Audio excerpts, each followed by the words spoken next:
ನಾಳೆ ಸೂರ್ಯಗ್ರಹಣ ಕೂಡ ಸಂಭವಿಸ್ತಾ ಇದೆ, ಹಾಗೆ ಮಹಾಲಯ ಅಮಾವಾಸ್ಯೆ ಕೂಡ ಇದೆ.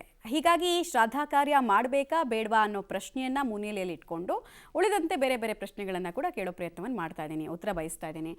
ಗುರುಜಿ, ನಾನು ಬ್ರೇಕ್ ಹೋಗೋಕ್ಕಿಂತ ಮುಂಚೆ ಕೇಳ್ತಾ ಇದ್ದೆ, ಅಂದರೆ ಪಿತೃಪಕ್ಷಕ್ಕೆ ನಾವು ಇತರರನ್ನ ಕರಿಬೇಕಾ, ಬೇರೆಯವ್ರನ್ನ ಇನ್ವೈಟ್ ಮಾಡಬೇಕಾ ಬೇಡವಾ ಒಂದು. ಎರಡನೇದು, ಈಗ ಸೂರ್ಯಗ್ರಹಣ ಅಂದಾಗ ಉಪವಾಸ ಇರಬೇಕು, ಉಪವಾಸದಿಂದ ಆಧ್ಯಾತ್ಮಿಕ ಶುದ್ಧೀಕರಣ ಆಗುತ್ತೆ ಅನ್ನೋದು ಒಂದು ನಂಬಿಕೆ. ನೋಡಿದ್ರೆ ಪಿತೃಪಕ್ಷ, ಚೆನ್ನಾಗಿ ಊಟ ಮಾಡಬೇಕು ಅಂತ ಎರಡು ಜಿಜ್ಞಾಸೆ ಇದೆ, ಏನು ಮಾಡಬೇಕು ಏನು ಮಾಡಬಾರ್ದು ಅಂತ. ನೋಡಿ, ಅದಕ್ಕೋಸ್ಕರವಾಗಿ ಹೇಳ್ತಾ ಇರ್ತಕ್ಕಂಥದ್ದು ಶಾಸ್ತ್ರ ರೂಢಿರ್ಬಲೀಯಸಿ. ಶಾಸ್ತ್ರ ಹೇಳ್ತಕ್ಕಂಥದ್ದು ಆ ಪ್ರಾಂತ್ಯಕ್ಕೆ ಅನುಗುಣವಾಗಿ ಅವರವರ ಪದ್ಧತಿ ಕ್ರಮದ ಅನುಸಾರವಾಗಿ ಅದನ್ನು ಮಾಡ್ಕೊಂಡು ಹೋಗ್ತಕ್ಕಂಥದ್ದು ಶಾಸ್ತ್ರದ ವಿಧಿ ಅಂತ ಹೇಳ್ತೇವೆ. ಹಾಗಿದ್ರೆ ಈ ಶ್ರಾದ್ದಾದಿ ಕರ್ಮಗಳಿಗೆ ನಿಜವಾಗಿಯೂ ಅದಕ್ಕೆ ಫಲ ಅಂದರೆ ಅದನ್ನು ಶ್ರಾದ್ದಾದಿ ಕರ್ಮದ ಪ್ರಸಾದವನ್ನು ಪ್ರಸಾದವನ್ನು ಅಂದರೆ ಹಿರಿಯರ ಆ ಒಂದು ನೈವೇದ್ಯವನ್ನು ಉಣ್ಲಿಕ್ಕೆ ಯಾರು ಭಾಗ್ಯಸ್ಥರು ಹೇಳ್ತಕ್ಕಂಥ ಒಂದು ಪ್ರಶ್ನೆಗೆ ನೋಡಿ, ಶಾಸ್ತ್ರೋಕ್ತವಾಗಿ ಈ ಶ್ರಾದ್ದದ ವಿಧಿಯನ್ನು ಮಾಡಿದ್ರಲ್ಲಿ ಎಡೆ ಇಡತಕ್ಕಂಥ ಒಂದು ಕ್ರಮ ಇದೆ. ದೇವರ ಎಡೆ, ಪುನಃ ಅಲ್ಲಿ ಪಿತೃ ಎಡೆ, ಎರಡು ಎಡೆಯನ್ನು ಇಡ್ತಕ್ಕಂಥ ಒಂದು ಕ್ರಮ ಇದೆ. ಅಲ್ಲಿ ಆ ಪಿತೃ ಸಂಬಂಧವಾಗಿಟ್ಟಿರ್ತಕ್ಕಂಥ ಒಂದು ಎಡೆಯನ್ನ ಅಲ್ಲಿ ಪಿಂಡ ಪ್ರದಾನವನ್ನ ಮಾಡಿ ಆ ಪಿಂಡದ ನೀರಿನ ಮೇಲೆ ಸ್ವಲ್ಪ ತಿಲೋದಕವನ್ನು ಬಿಟ್ಟು ಪುನಃ ಆ ಎಡೆಗೂ ಕೂಡ ತಿಲೋದಕವನ್ನು ಬಿಟ್ಟು ತದನಂತರದಲ್ಲಿ ಆ ಪಿತೃಪಿತಾಮಹ ಪ್ರಪಿತಾಮಹರನ್ನ ಉದ್ದೇಶಿಸಿ ಮಾಡಿರ್ತಕ್ಕಂಥ ಒಂದು ಪಿಂಡ ಪ್ರದಾನದ ಮೇಲೆ ಬಿಟ್ಟಿರತಕ್ಕಂತಹ ಒಂದು ನೀರನ್ನು ಪುನಃ ಎಡೆಯ ಮೇಲೆ ಬಿಟ್ಟಿರತಕ್ಕಂಥ ಒಂದು ನೀರನ್ನು ಸಮರ್ಪಣೆ ಮಾಡಿ ತದನಂತರ ತೆಗೆದುಕೊಂಡು ಹೋಗಿ ಕಾಗೆಗೆ ಇಡತಕ್ಕಂಥ ಒಂದು ಕ್ರಮ ಇವತ್ತಿನ ದಿವಸ ಇರತಕ್ಕಂಥದ್ದು. ತದನಂತರದಲ್ಲಿ ಇನ್ನೊಂದು ದೇವರಿಗೆ ನೈವೇದ್ಯ ಮಾಡಿರ್ತಕ್ಕಂಥ ಒಂದು ಎಡೆ ಇದೆ. ಅದನ್ನ ನಿಜವಾಗಿಯೂ ಯಾರೂ ಕೂಡ ಅದನ್ನು ಉಣ್ಲಿಕ್ಕೆ ಅಧಿಕಾರ ಇರೋದಿಲ್ಲ ಅಂತ ಹೇಳ್ತೇವೆ. ಅದನ್ನು ನಿಜವಾಗಿಯೂ ಅದರ ಪ್ರಸಾದವನ್ನು ಉಣ್ಲಿಕ್ಕೆ ಅಧಿಕಾರ ಇರತಕ್ಕಂಥದ್ದು ಆ ಒಂದು ಮಕ್ಕಳಿಗೋ ಸೊಸೆಯಂದಿರಿಗೋ ಮಾತ್ರ ಅಧಿಕಾರ ಇರತಕ್ಕಂಥದ್ದು ಅಂತ ಶಾಸ್ತ್ರ ಹೇಳುತ್ತೆ. ಇನ್ನು ಶ್ರಾದ್ಧೆ ಸಪ್ತವಿಧೀರ್ಯತೆ ಅಂತ ಶಾಸ್ತ್ರದ ಒಂದು ಉಕ್ತಿ. ಸಪ್ತಾಂಗಗಳಿಂದ ಕೂಡಿರತಕ್ಕಂಥ ಒಂದು ಶ್ರಾದ್ದಾದಿ ಕರ್ಮಗಳನ್ನು ಮಾಡ್ತಕ್ಕಂಥದ್ದು ಬಹಳ ವಿಶೇಷ. ಎಲ್ಲಿ? ಈ ಮಹಾಲಯ ಪಕ್ಷಾಮಾವಾಸ್ಯಲ್ಲಿ. ಇದನ್ನು ಬ್ರಹ್ಮಾಂಡ ಪುರಾಣದಲ್ಲಿ ಬಹಳ ಸುಂದರವಾಗಿ ಇದನ್ನು ಹೇಳ್ತಾರೆ. ಅಗ್ನೋ ಕರ್ಣೇನ ದೇವಸ್ಥಾಃ ಸ್ವರ್ಗಸ್ಥ ವಿಪ್ರಭೋಜನೆ ಯಮಸ್ಥಾ ಪಿಂಡದಾನೇನ ನರಕೆ ವಿಕಿರೇಣತು ಉಚ್ಛಿಷ್ಟೇನ ಚ ಪೈಶಾಚಾಃ ಅಸುರಿ ಭೂರಿ ಭೋಜನಾತ್ ದಕ್ಷಿಣೇನ ಮನುಷ್ಯಾದ್ಯಾಃ ಶ್ರಾದ್ಧಾ ಸಪ್ತವಿಧೀರ್ಯತೆ. ಶ್ರಾದ್ದ ಸಪ್ತವಿಧೀರ್ಯತೆ, 7 ಅಂಗಗಳಿಂದ ಕೂಡಿರಬೇಕು ಈ ಒಂದು ಶ್ರಾದ್ದಾದಿ ಕರ್ಮಗಳು. ಹಾಗಿದ್ರೆ ಇಂತಹ ಮಹಾಲಯ ಸರ್ವಪಿತ್ರ ಅಮಾವಾಸ್ಯೆಯಲ್ಲಿ ಈ 7 ಅಂಗಗಳಿಂದ ಕೂಡಿರಬೇಕು. ನೋಡಿ, ಅದಕ್ಕೋಸ್ಕರವಾಗಿ ಒಂದು ಶ್ರಾದ್ದ ಅಂದರೆ ಸಾಮಾನ್ಯ ಅಲ್ಲ. ಅದಕ್ಕೋಸ್ಕರ ಶ್ರದ್ಧೆಯ ದೀಯತೆ ಇತಿ ಶ್ರಾದ್ದ, ಶ್ರದ್ಧೆಯಿಂದ ಮಾಡ್ತಕ್ಕಂಥ ಒಂದು ಕರ್ಮ. ಈ 365 ದಿನಗಳಲ್ಲಿ ಈ ಪಿತೃಗಳನ್ನೇ ಉದ್ದೇಶಿಸಿ ಇಟ್ಟಿರತಕ್ಕಂಥದ್ದು ಈ 15 ದಿನಗಳು ಮಾತ್ರ. ಹಾಗಾಗಿ ನಿಮ್ಮ ತಂದೆ ತಾಯಿಗಳು ನಿಜವಾಗಿಯೂ ಅವರು ಪುಣ್ಯವಂತರೇ ಹೌದಾಗಿದ್ದರೆ ಅವರು ದೇವತೆಗಳೇ ಆಗಿರುತ್ತಾರೆ ಅಂತ ಶಾಸ್ತ್ರ ಹೇಳುತ್ತೆ. ಅದಕ್ಕೋಸ್ಕರವಾಗಿ ಅಗ್ನೌಕರಣೇನ ದೇವಸ್ಥಾಹ, ನಿಜವಾಗಿಯೂ ನೀವು ಮಾಡಿರತಕ್ಕಂಥ ಈ ಒಂದು ಶ್ರಾದ್ದ ಈ ಋಗ್ವೇದಿಗಳಲ್ಲಿದೆ. ಅದು ಪಾಣಿ ಹೋಮ ಅಂತ ಮಾಡ್ತಕ್ಕಂಥ ಒಂದು ಕ್ರಮ ಇದೆ. ಆ ಪಾಣಿ ಹೋಮ ಮುಖೇನವಾಗಿ ಮಾಡ್ತಕ್ಕಂಥ ಒಂದು ಶ್ರಾದ್ದದಿಂದ ನಿಜವಾಗಿಯೂ ಆ ತಂದೆ ತಾಯಿಗಳು ಪುಣ್ಯವಂತರೇ ಆಗಿದ್ದರೆ ಅವರು ದೇವತಾ ಸ್ವರೂಪಿಗಳಾಗಿ ಆಶೀರ್ವದಿಸ್ತಾ ಇರ್ತಾರಂತೆ. ಅಂಥವರು ಈ ಪಾಣಿ ಹೋಮ ಮುಖೇನವಾಗಿ ಮಾಡ್ತಕ್ಕಂಥ ಶ್ರಾದ್ದದಿಂದ ಅವರು ತೃಪ್ತರಾಗ್ತಾರೆ ಅಂತ ಶಾಸ್ತ್ರ ಹೇಳುತ್ತೆ. ಇನ್ನು ಸ್ವರ್ಗಸ್ಥ ವಿಪ್ರಭೋಜನೆ.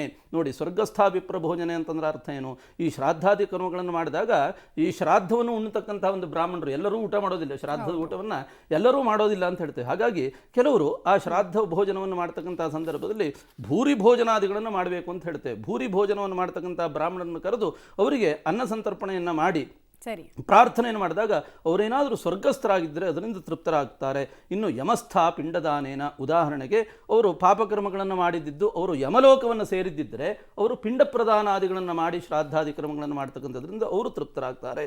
ಇನ್ನು ನರಕೆ ವಿಕಿರೇಣತು, ಪಿಂಡ ಪ್ರದಾನವನ್ನು ಮಾಡಿ ಸ್ವಲ್ಪ ಶೇಷಾನ್ನವನ್ನು ಹೀಗೆ ಸುತ್ತಲೂ ಬೀರತಕ್ಕಂಥ ಒಂದು ಕ್ರಮ ಇದೆ. ಅದನ್ನು ವಿಕಿರಾನ್ನ ಅಂತ ಹೇಳ್ತಾರೆ. ಶ್ರಾದ್ದದ ಒಂದು ಕ್ರಮ ಅದು. ಆ ಒಂದು ವಿಕಿರಾನ್ನ ಮುಖೇನವಾಗಿ ಮಾಡ್ತಕ್ಕಂತಹ ಶ್ರಾದ್ದದಿಂದ ಅವರು ನರಕಸ್ಥವಾಗಿದ್ದಂತಹ ಪಿತೃಗಳಾಗಿದ್ದರೆ ಅವರು ತೃಪ್ತರಾಗ್ತಾರೆ. ಇನ್ನು ಉಚ್ಛಿಷ್ಟೇನ ಚ ಪೈಶಾಚಾಹ, ಉದಾಹರಣೆಗೆ ಪಿಶಾಚಿಗಳಾಗಿದ್ದರೆ ಅವರು ಗೊತ್ತಿಲ್ಲ, ಅವರಿಗೆ ಮಾತಾಪಿತೃಗಳಿಗೆ ಸರಿಯಾಗಿ ಶ್ರಾದ್ದಾದಿ ಕರ್ಮಗಳನ್ನು ಮಾಡದೇ ಇದ್ದಾಗ, ಔರ್ಧ್ವದೇಹಿಕಾದಿ ಕರ್ಮಗಳನ್ನು ಸರಿಯಾಗಿ ಮಕ್ಕಳಾಗಿರ್ತಕ್ಕಂಥವ್ರು ಮಾಡದೇ ಇದ್ದಾಗ ಅವರು ಪ್ರೇತತ್ವವನ್ನು ಹೊಂದಿರ್ತಾರೆ, ಪಿಶಾಚಿಗಳಾಗಿರ್ತಾರೆ ಅಂತ ಹೇಳ್ತೇವೆ. ಅಥೋಭ್ರಷ್ಟ ತಥೋಭ್ರಷ್ಟ, ಇಲ್ಲಿ ಶರೀರ ಬಿಟ್ಟಿರುತ್ತೆ, ಅಲ್ಲಿ ಎಲ್ಲಿ ಸೇರಬೇಕು ಅಲ್ಲಿ ಸೇರಿರೋದಿಲ್ಲ. ಅಂತಹ ಸಂದರ್ಭದಲ್ಲಿ ಅವರು ಉಚ್ಛಿಷ್ಟೇನ ಚ, ವಿಶೇಷವಾಗಿ ಅಲ್ಲಿ ಊಟ ಮಾಡ್ತಕ್ಕಂಥ ಸಂದರ್ಭದಲ್ಲಿ ಬಾಳೆ ಎಲೆಯಿಂದ ಹೊರಗಡೆ ಎಲ್ಲ ಬಿದ್ದಿರುತ್ತೆ ಅನ್ನ, ಅದನ್ನೇ ಅವರು ತಿಂದುಕೊಂಡು ಸಮಾಧಾನರಾಗ್ತಾರೆ ಅಂತ ಶಾಸ್ತ್ರ ಹೇಳುತ್ತೆ. ಇನ್ನು ಅಸುರ ಭೂರಿ ಭೋಜನಾತ್, ಇಲ್ಲಿ ಬಂತು ನೀವು ಹೇಳಿರ್ತಕ್ಕಂಥ ಒಂದು ಪ್ರಶ್ನೆಗೆ. ನೋಡಿ ನಾವು ಬಂಧು ಬಾಂಧವರನ್ನೆಲ್ಲ ಕರೆದು ಎಲ್ಲರಿಗೂ ಭೂರಿ ಭೋಜನವನ್ನು ಹಾಕ್ತಾರೆ. ಕೆಲವರು ಈ ನಾನ್ ವೆಜ್ ಎಲ್ಲ ಮಾಡಿ ಆಡಂಬರ, ಹೌದು, complete ಆಡಂಬರ ಅಲ್ಲ, ಅದು ಮಾಡ್ತಾರೆ. ಆಡಂಬರ ಅಲ್ಲ. ನಿಜವಾಗಿಯೂ ಈ ಶ್ರಾದ್ದ ಕರ್ಮವನ್ನು ಹಾಗೆ ಮಾಡಬೇಕು ಅಂತ ಹೇಳುತ್ತೆ. ಅಂದ್ರೆ ಅವರ ಪರಿಚಯಸ್ಥರು, ನೆಂಟರು, ಇಷ್ಟರು, ಬಂಧು ಬಾಂಧವರು ಎಲ್ಲರನ್ನೂ ಕೂಡ ಕರೆದು ಬಿಟ್ಟು ಆ ಶ್ರಾದ್ದ ಕರ್ಮ ಮಾಡತಕ್ಕಂಥದ್ದು ಪಿತೃ ಯಜ್ಞ ಅಂತಲೇ ಶಾಸ್ತ್ರದಲ್ಲಿ ಹೇಳುತ್ತೆ. ಯಜ್ಞ ಅಂತಂದ್ರೆ ಏನು, ಯಾಗಕ್ಕೆ ಸಮಾನ ಅದು.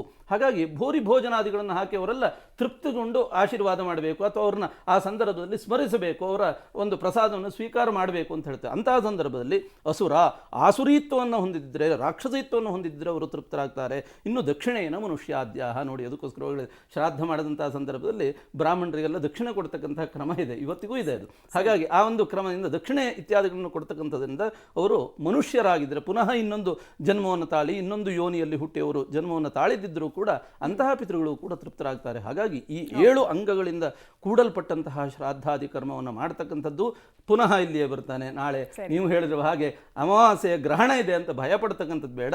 ಈ ಶ್ರಾದ್ದದ ಸಪ್ತಾಂಗಗಳಿಂದೂ ಕೂಡಿರ್ತಕ್ಕಂಥ ಈ ಒಂದು ಶ್ರಾದ್ದಾದಿ ಕರ್ಮಗಳನ್ನು ಮಕ್ಕಳಾಗಿರ್ತಕ್ಕಂಥವ್ರು ಮಾಡಿ ಖಂಡಿತವಾಗಿಯೂ ಆ ಪಿತೃಗಳ ಅನುಗ್ರಹವನ್ನು ಪಡೆದುಕೊಳ್ಳಿ ಅಂತ ಹೇಳ್ತೇವೆ. ಓಕೆ, ಈಗ ಗುರುಜಿ ಗ್ರಹಣ ಬೇರೆ ಇದೆ, ಆಮೇಲೆ ಮಹಲೆಯ ಅಮಾವಾಸ್ಯೆ, ಘೋರಾತಿ ಘೋರ ಅಮಾವಾಸ್ಯೆಗಳಲ್ಲಿ ಒಂದು ಅಂತ ಈಗಾಗಲೇ ನಾವು ಕಾರ್ಯಕ್ರಮದ ಆರಂಭದಲ್ಲಿ ಚರ್ಚೆ ಮಾಡಿದ್ವಿ. ಅದನ್ನು ಲೋಕದಲ್ಲಿ ಏನೇನು ಬದಲಾವಣೆಗಳಾಗುತ್ತೆ, ಭಾರತದಲ್ಲಿ ಗೋಚರಿಸಲ್ಲ, ನಾವು ಶ್ರಾದ್ದ ಕಾರ್ಯ ಮಾಡ್ಬೋದು ಸರಿ, ಬಟ್ ಇಡೀ ಜಗತ್ತಿನಲ್ಲಿ ಗ್ರಹಣ ಆಗ್ತಾ ಇದೆ. ಸೊ ಏನು ಬದಲಾವಣೆಗಳನ್ನು ನಾವು ನಿರೀಕ್ಷೆ ಮಾಡಬಹುದು? ಅಮಾವಾಸ್ಯೆಯ ದಿನಾನೇ ಬರ್ತಾ ಇರೋದ್ರಿಂದ ನಮ್ಮ ಪಂಚಾಂಗದ ಪ್ರಕಾರ ಇದೊಂದು ಅಮಾವಾಸ್ಯೆ, ಸೊ ಏನಾಗುತ್ತೆ ಅಂತ? ಇಡೀ ಜಗತ್ತಿನಲ್ಲಿ ಗ್ರಹಣ ಗೋಚರಿಸೋದಿಲ್ಲ. ಆ ನ್ಯೂಜಿಲೆಂಡ್ ಆ ಒಂದು ಪ್ರಾಂತ್ಯದಲ್ಲಿ ಮಾತ್ರ ಈಗ ನಾಳೆ ಬರುವಂತ ಸೀಮಿತ ಪ್ರದೇಶಗಳಲ್ಲಿ ಗ್ರಹಣ ಅನ್ನುವಂಥದ್ದು ಗೋಚರ ಆಗ್ತದೆ. ಇನ್ನೊಂದು ಗ್ರಹಣದ ಚಿಂತನೆಯನ್ನ ಮಾಡುವಾಗ ಅಲ್ಲಿ ಆ ಒಂದು ದೇಶದಲ್ಲಿ ನೋಡುವಾಗ ಆ ಗ್ರಹಣದ ಆಚರಣೆ ಅನ್ನುವಂಥದ್ದು ಅಲ್ಲಿ ಇಲ್ಲ. ಅಲ್ಲಿ ಗ್ರಹಣಾಚರಣೆಗಳನ್ನು ಮಾಡುವುದಿಲ್ಲ. ಯಾಕೆಂದರೆ ಗ್ರಹಣಕ್ಕೆ ಸಂಬಂಧಿತವಾಗಿರುವಂಥ ಶಾಂತಿ ಕರ್ಮಗಳನ್ನು ಯಾವುದೂ ಮಾಡುವುದಿಲ್ಲ. ಆಗ ಏನಾಗ್ತದೆ ಅಂತ ಕೇಳಿದರೆ ಆ ಸಂದರ್ಭಗಳಲ್ಲಿ ದೇವತಾ ಕೆಲಸಗಳನ್ನು ಅಥವಾ ಆ ದೇವರನ್ನ ತೃಪ್ತಿಪಡಿಸುವಂಥ ಕೆಲಸ ಅನ್ನುವಂಥದ್ದು ಆಗಬೇಕು.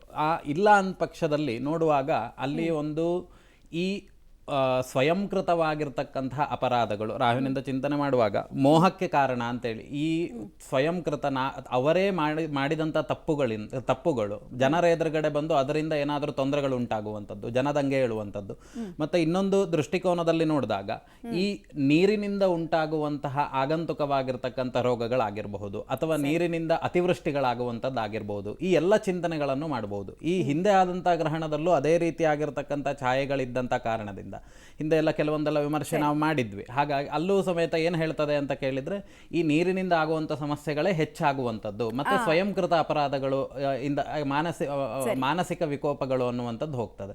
ಇನ್ನು ಈ ಕಾಲದಲ್ಲಿ ಈ ಪಿತೃಪಕ್ಷದಲ್ಲಿ ನಮ್ಮ ಭಾರತದಲ್ಲಿ ನಾವು ಅಕಸ್ಮಾತ್ ದ್ವಂದ್ವ ಇದೆಯಪ್ಪ ಬಿಟ್ಬಿಡೋಣ, ಈ ವರ್ಷ ಬೇಡ ಮುಂದಿನ ವರ್ಷ ಮಾಡಬೇಡ ಅಂತ ಹೇಳಿ ಹಾಗೆ ಮಾಡ್ಲಿಕ್ಕೆ ಬರುವುದಿಲ್ಲ. ಜ್ಯೋತಿಷ ಶಾಸ್ತ್ರದಲ್ಲಿ ಒಂದು ವಾಕ್ಯವನ್ನು ಹೇಳಿದ್ದಾರೆ, ದಧೀಕ್ಷಾದಿಲೋಪೇಣ ಪ್ರೇತಾಯಾಂ ಪಿಶಾಚತಃ ಸ್ವಜನಾನ್ ಬಾಧಮಾನಸ್ತೆ ಚರಂತಿ ಕಲಸ್ಮೃತಿ. ಅಂದ್ರೆ ಈ ಶ್ರಾದ್ದಾದಿಗಳನ್ನ ಅಥವಾ ಈ ಮಹಾಲಯ ಅಮಾವಾಸ್ಯೆಗಳನ್ನು ಬಿಡುವಂಥದ್ದು ಅತಿ ಪಾಪಕರವಾಗಿರ್ತಕ್ಕಂಥ ಕೆಲಸಗಳು. ವೀಕ್ಷಕರೇ, ಇನ್ನು ದ್ವಾದಶ ರಾಶಿಗಳ ಫಲಾಫಲದ ಬಗ್ಗೆ ಕೂಡ ನಾವು ತಿಳ್ಕೊಳ್ಬೇಕಾಗತ್ತೆ. ಯಾಕಂದರೆ ಪ್ರತಿ ಗ್ರಹಣದಲ್ಲೂ ಕೂಡ ಕೆಲವೊಂದಷ್ಟು ರಾಶಿಗಳ ಮೇಲೆ, ಗ್ರಹಗತಿಗಳ ಮೇಲೆ ಪರಿಣಾಮಗಳು ಇದ್ದೇ ಇರುತ್ತೆ ಅಂತ.